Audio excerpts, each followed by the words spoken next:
Todo empezó con una serie de observaciones curiosas. Los excursionistas de un remoto parque nacional empezaron a informar de helicópteros negros sin distintivos que volaban a baja altura sobre los árboles. No solo eran inusuales, sino silenciosos, sin marcas identificativas, sin sonido, solo un zumbido tan débil que uno se preguntaba si lo estaba imaginando. Al principio, nadie se tomó en serio la historia, pero luego los avistamientos se hicieron más frecuentes y mucho más extraños. Algunos veraneantes informaron de que figuras sombrías con trajes protectores salían del bosque, con los rostros ocultos tras máscaras reflectantes.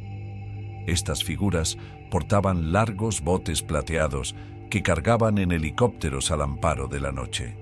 Testigos presenciales juraron que, mientras observaban los extraños sucesos, el aire parecía diferente. Lo describieron como eléctrico, casi vivo. Curiosamente, todo esto ocurría cerca de una parte del parque que se cerró abruptamente hace 10 años. Las autoridades dijeron que se hizo para restaurar el entorno, pero los lugareños no estaban convencidos. ¿Por qué era necesario cerrar una zona que ya era poco visitada? ¿Y por qué se interesaban tanto los helicópteros por un lugar al que se suponía que no debía ir nadie? Desde luego, no hay pruebas de que estuviera ocurriendo nada inusual, ni pruebas de operaciones gubernamentales, ni planes de vuelo, ni nada. Pero las preguntas permanecen. ¿Qué hacen estos helicópteros? ¿Qué se esconde en la zona restringida? ¿Y por qué parece que alguien o algo no quiere que lo descubramos? Hoy conocerá este misterio a través de los ojos de 3 personas que afirman haberlo visto todo. El primero es Mark Fox, un excursionista experimentado que se enorgullece de su escepticismo. El pasado otoño, Mark vio algo en el bosque que no podía explicar, y desde entonces le persigue. Nunca se lo he contado a nadie. Era octubre del año pasado, y yo había planeado esta excursión en solitario al parque por unos días para despejarme. Me limité a los senderos principales, pero otro excursionista me dio un consejo sobre una cresta cercana a la zona restringida. Según él, tenía unas vistas increíbles y estaba intacta. Decidí comprobarlo antes de volver al campamento. Así que llegué a la cresta a última hora de la tarde. El sol estaba bajo y los árboles proyectaban largas sombras. Y entonces me di cuenta de lo silencioso que estaba todo. No estaba bien. Un silencio que me puso la piel de gallina. Ni pájaros, ni viento, nada. Y entonces sentí algo extraño, una vibración bajo mis botas. Al principio era débil, pero constante, como un rumor profundo. Se elevaba desde el suelo. Pensé que podría ser un generador cercano, pero allí no había nada. ¿Qué podía ser? Ni edificios, ni carreteras, nada. Me volví hacia el sonido, y entonces vi un helicóptero. Negro, sin marcas, silencioso. Se elevaba por encima de los árboles, como si estuviera esperando, quizá pensando que yo lo vería. No sé cómo describirlo, pero simplemente no se movía. Era como si planease, como si escudriñase el suelo en busca de algo, tal vez alguien. Me agaché, y entonces vi movimiento en el claro. Había gente ahí abajo. 5, o tal vez 6. Cuando miré de cerca, llevaban trajes para materiales peligrosos. Se movían rápido, como si tuvieran una agenda apretada. Tenían un gran contenedor de metal. Odio decirlo, pero era del tamaño de un ataúd, y lo llevaban hasta el helicóptero en una carretilla. Debería haberme ido en ese momento. Ahora me doy cuenta, pero no podía apartar la vista. El contenedor debía de pesar mucho porque les costaba levantarlo, y en algún momento la carretilla volcó y el contenedor se estrelló contra el suelo. El sonido que hizo no fue el del metal ordinario. Era otra cosa, algo más pesado. En fin, fue entonces cuando ocurrió. El contenedor estalló y el humo comenzó a salir de él. Era espeso, se estaba extendiendo rápidamente. La gente en los trajes espaciales entraron en pánico. Se gritaban unos a otros, intentando sellar el contenedor. Y entonces vi algo agitándose dentro del contenedor. Te lo juro, había algo ahí dentro. No era una persona. Era grande y encorvado, como si lo hubieran doblado para que cupiera dentro, como si estuviera demasiado apretado. Solo le eché un vistazo, pero no tenía buena pinta. Las proporciones eran incorrectas. Era demasiado delgada, demasiado larga. Y entonces, uno de los hombres del traje pareció fijarse en mí. No sé cómo. No sé, quizá les habían avisado, quizá algo les hablaba al oído, pero era imposible que me hubieran oído desde aquella distancia. Pero todos se detuvieron, se dieron la vuelta y me señalaron. Entonces eché a correr. No paré hasta que volví al campamento. Pero aquí está la parte que realmente me mantiene despierto por la noche. La parte que probablemente te parecerá más extraña. 2 días después de regresar, noté estas marcas en mi brazo.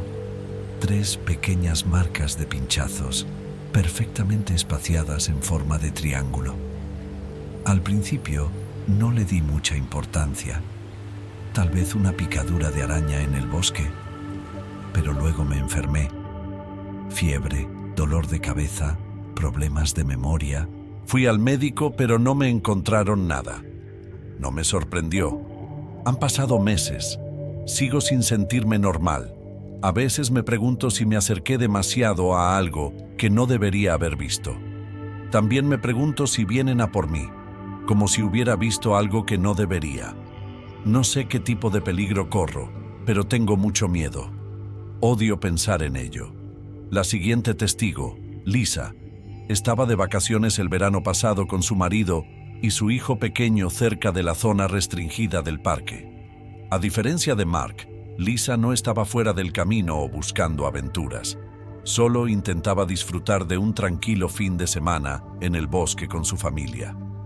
Pero lo que vivieron no fue nada tranquilo. Lisa recuerda bien aquella noche.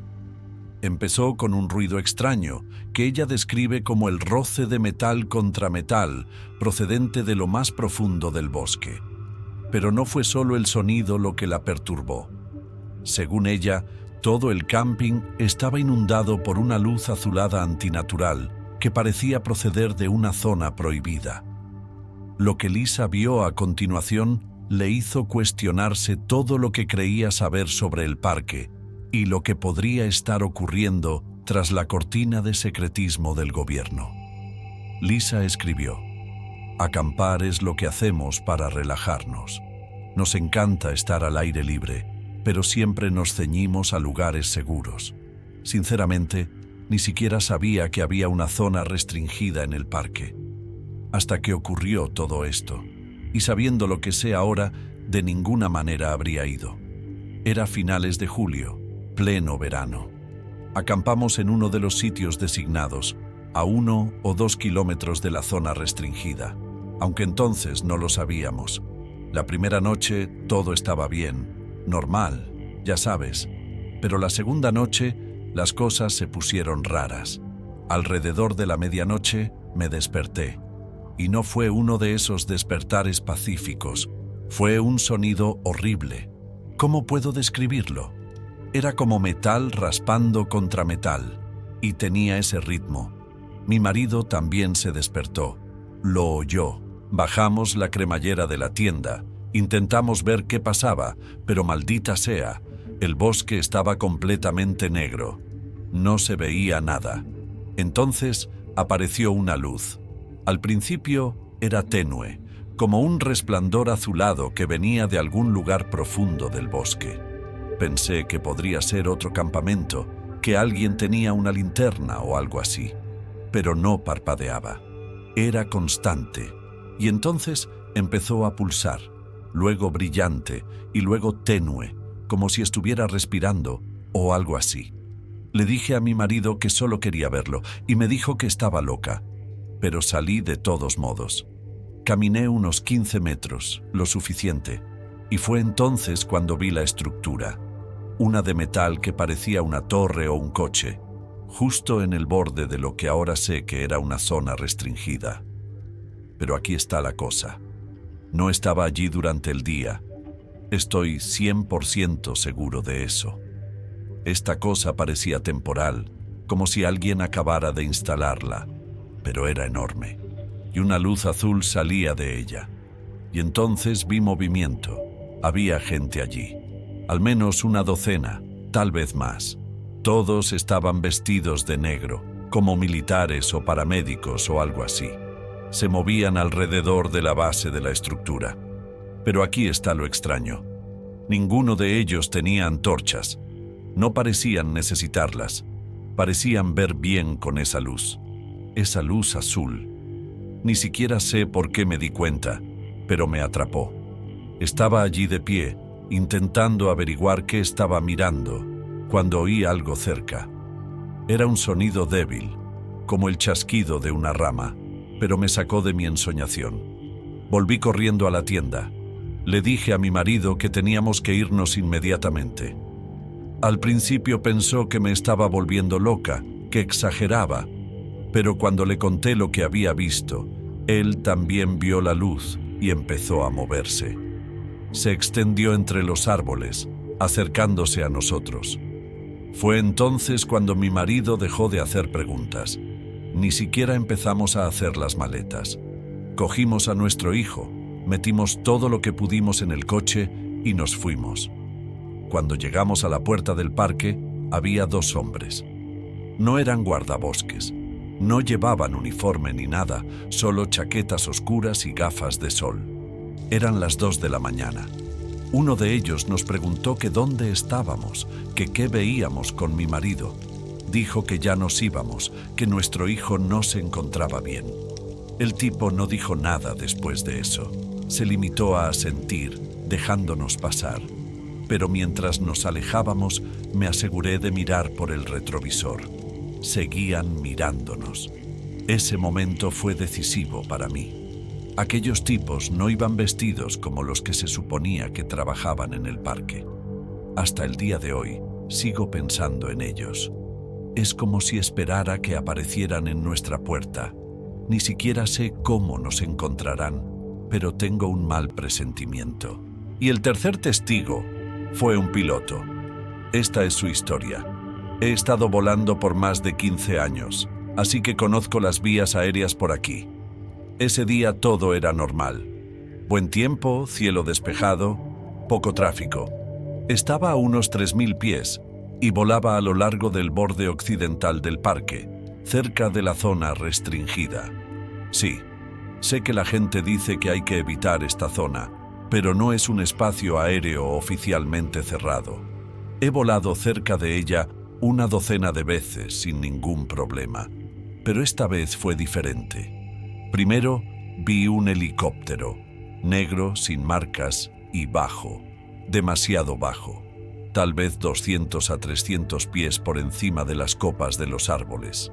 No estaba en una ruta de vuelo normal, y la forma en que se movía no sé cómo explicarlo. Los helicópteros normalmente vuelan o se mueven en línea recta, ¿verdad? Este estaba zigzagueando, como si estuviera escaneando algo. Extrañamente, a esa altitud no hacía ningún ruido. Debería haber oído las palas del rotor incluso desde la cabina, pero no había nada. Solo quietud. Empecé a dar vueltas para ver mejor, y fue entonces cuando vi el claro. En el suelo, en el límite de la zona restringida, había algo, una especie de estructura.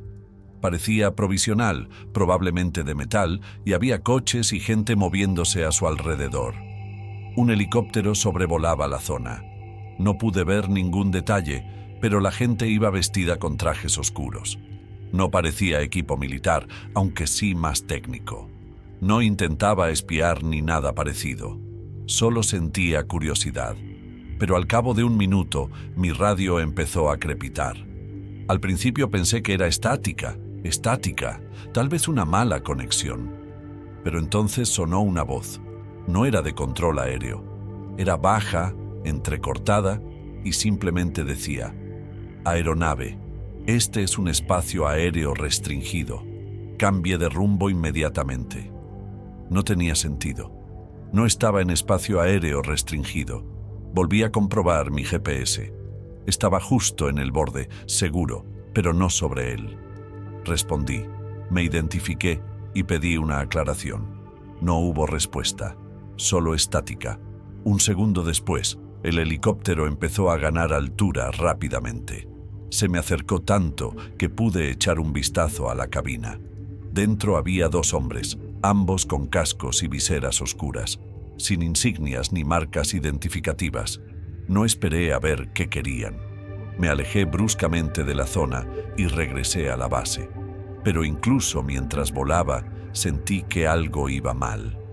Durante todo el vuelo de regreso, mis instrumentos se comportaron de forma extraña. El altímetro saltaba, la brújula daba vueltas. Nunca me había pasado antes, y eso que mi avión había sido revisado regularmente. Al día siguiente, consulté a la Dirección General de Aviación Civil si había restricciones de vuelo en la zona. Era como si no hubiera pasado nada. Pero he aquí la cuestión. Una semana después, encontré esta nota pegada en la puerta de mi hangar. Sin nombre, sin firma, solo una línea. No acercarse al espacio aéreo restringido. No he volado en esa zona desde entonces. Lo que sea que estén haciendo ahí fuera, no debería ser visto por gente como tú o como yo. Me llamo Alex Tanner y esto ocurrió en otoño de 2016. La gente me dice a menudo que el trabajo de oficina sería más seguro que lo que yo hago y sinceramente no se equivocan. Verás, trabajo para una rama del gobierno que oficialmente no existe. ¿Mi trabajo? Llamémoslo control de la vida salvaje. Pero no de la manera que te imaginas. La mayoría de las veces se trata de combatir rumores, historias sobre lobos salvajes o caimanes mutantes que aparecen en Internet y luego desaparecen. Pero a veces los casos se alargan, te siguen, te persiguen, se niegan a ser olvidados. Este caso empezó con rumores de desapariciones en el Parque Nacional de Yellowstone. Turistas, lugareños, no importaba. Desaparecían sin dejar rastro. Los guardas lo atribuían a una mala navegación o a que la gente se salía del camino. Pero yo había visto este patrón antes. No se trataba de que estuvieran perdidos. Se trataba de que algo acechaba en las sombras. Me enviaron allí con mi equipo habitual. Wells, nuestro biólogo, y Harris, un exmilitar duro como un tanque. Desde el momento en que llegamos, sentimos que algo iba mal. La inmensidad de Yellowstone es impresionante, pero aquí era diferente. Había un vacío opresivo, como si el propio bosque contuviera la respiración. Pasamos los primeros días estudiando los informes de los guardas forestales y entrevistando a las familias de los desaparecidos. Las historias eran siempre las mismas. Alguien se va de acampada y no vuelve, sin gritos, sin lucha, sin pistas, simplemente desaparecido. Este no era un depredador indiscriminado. Esta cosa era calculadora, inteligente. Wells sugirió instalar cámaras de seguridad. Harris quería patrullar la zona, pero yo tenía una corazonada. Escarbando en los registros del parque, descubrí que la mayoría de las desapariciones ocurrían cerca de una serie de antiguos tubos de lava, cuevas que serpenteaban bajo el bosque. Era el lugar perfecto para algo que no quería ser encontrado. Nos armamos. Escáneres térmicos, dispositivos de visión nocturna y armas de fuego lo bastante grandes como para abatir a un rinoceronte. Harris gruñó cuando nos acercamos a la primera cueva. Probablemente sea algún idiota que se ha perdido y nos está haciendo perder el tiempo. Pero entonces nos llegó el hedor. Podredumbre mezclada con algo metálico que parecía sangre. Se hizo más fuerte a medida que nos acercábamos a la entrada. Dentro de la cueva, el aire era espeso y sofocante. Los rayos de nuestras antorchas bailaban sobre las paredes cubiertas de humedad y revelaban huesos esparcidos por el suelo. Huesos humanos, huesos de animales y otros, algo inidentificable. Cráneos con demasiados dientes y formas que no pertenecían a ninguna especie que conociéramos. Esta cosa no solo cazaba, estaba recolectando. ¿Has encontrado algo?, susurró Wells, con voz temblorosa, mientras escaneaba la zona con su dispositivo térmico. Nada todavía, murmuró Harris, agarrando el rifle con los nudillos. Solo oscuridad. Entonces, por el rabillo del ojo, noté movimiento. Una sombra parpadeaba en la pared del fondo. Se me aceleró el corazón cuando un gruñido bajo y gutural recorrió la cueva, provocándome escalofríos. No era solo un sonido, era una presencia. Harris levantó su arma, llamando a quien quiera que fuera o lo que fuera para que se revelara. Pero antes de que pudiera terminar, la criatura se abalanzó. Una figura enorme y voluminosa surgió de la oscuridad, con una forma retorcida y grotesca. Sus ojos brillaban tenuemente en la penumbra y destilaban una inteligencia cruel. Su cuerpo estaba cubierto de un áspero pelaje y sus garras brillaban como cuchillos. ¡Fuego!, gritó Harris, y la cueva estalló con un estruendo de disparos. Destellos de fogonazos iluminaron el caos mientras la criatura se abría paso a una velocidad imposible. Golpeó primero a Harris, haciéndole rodar por el suelo. Wells gritó, tratando de retroceder, pero la criatura fue tras él. La sangre salpicó las paredes. Disparé hasta vaciar el rifle y cada disparo parecía un esfuerzo inútil por luchar contra la pesadilla. De algún modo conseguí volver a la entrada a trompicones, y el rugido de la criatura hizo temblar el suelo bajo mis pies. Cuando salí al aire libre, se hizo el silencio. No hubo más gruñidos. No hubo más gritos. Esperé durante horas, con la esperanza de que los demás aparecieran, pero nunca lo hicieron. El informe oficial lo llamó un colapso, un desastre natural. Las familias Wells y Harris nunca supieron la verdad, y me ordenaron no revelarla. Pero sé lo que vi. Algo antiguo y mortal aún acecha bajo Yellowstone, esperando a sus próximas víctimas. No he vuelto al parque desde entonces, pero a altas horas de la noche, cuando el mundo enmudece, juro que aún puedo oír ese rugido resonando en mi mente. Y en el fondo, sé que sea lo que sea, sigue ahí fuera, en algún lugar, en las sombras.